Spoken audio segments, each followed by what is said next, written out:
Okay, let's take a look at how to do a clean install of Windows 7. I've got a computer here that needs a new install, and I thought I'd show you how to go about doing that. So, before you do this, make sure any data that you've got on your PC that you may need is backed up, and I'll leave that to you to figure out what you do and what you don't need. I'm just going to concentrate this time on the actual install of Windows 7.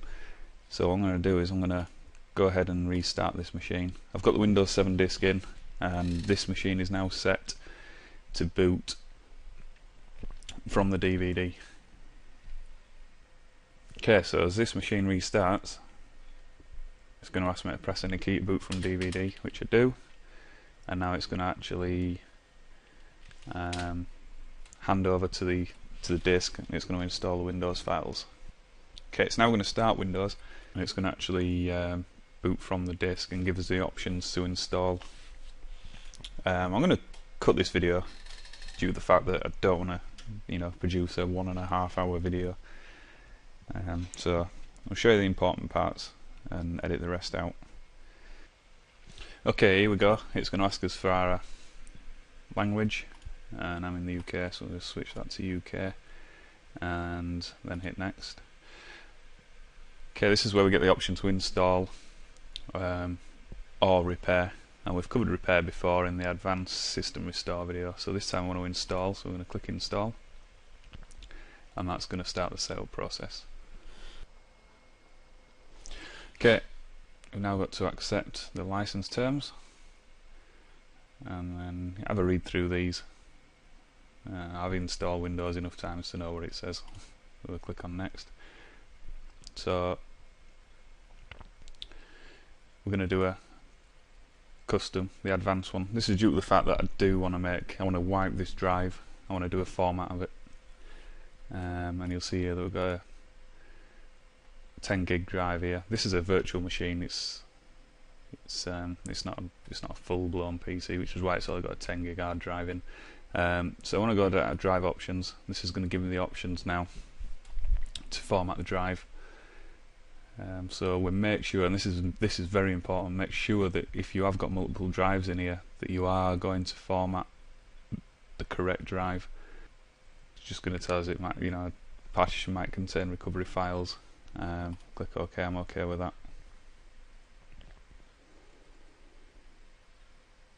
So it's now going to format the drive. Okay, so now that's formatted, click on next, and this will begin the install. It's going to copy the files, and it's going to go through the install, and this is where I'm going to cut the video, otherwise we will be here for the next hour. Okay, Windows will restart, and when it does, once it's expanded all the files, before it goes into the install, when you get the screen coming up saying you want to boot from CD or DVD, don't press any key, let it boot through, and then it'll continue with the setup. Okay, again you'll see that the computer is going to reboot again, and at this point again don't press any key, let it boot through. If you press any key, you're just going to go into a loop and you'll go back and start again basically. So we'll let Windows restart. Okay, once we get through the main bulk of the install, we're going to be asked for a few details. So we're going to add as name here.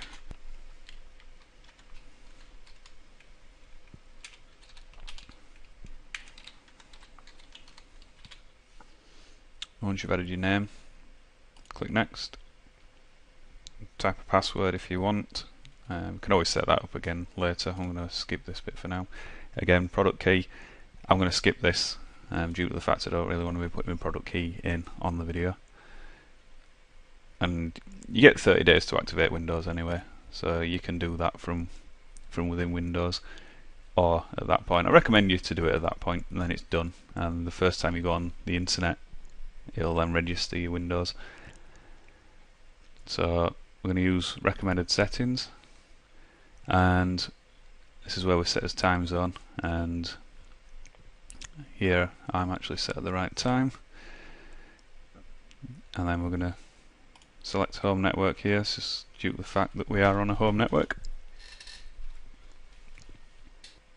I'm just going to skip this. This is all the network and sharing setup, and this is, I always find it easier to do this from actually inside Windows, so we can skip that bit. We're all interested in the install at the moment.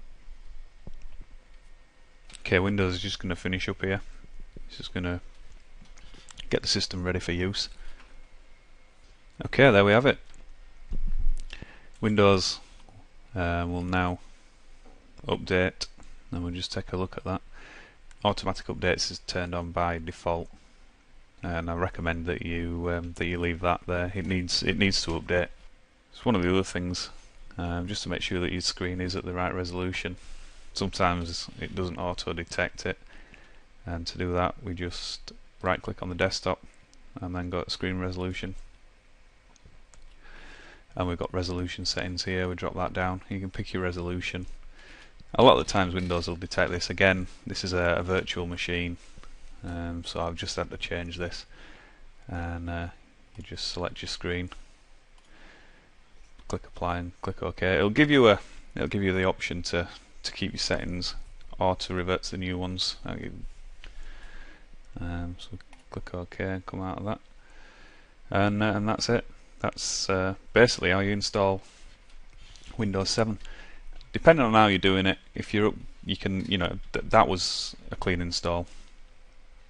There's also, you can do like repair installs, where it'll keep all your data and it'll put that in a separate file. But again, I may cover that in another video later on. This is just how to do a clean install, format your hard drive, and install Windows. Like I say, most important thing: make sure your data's backed up before you do anything. If you've got any important files or folders on your computer that you'd like to keep, and that's it.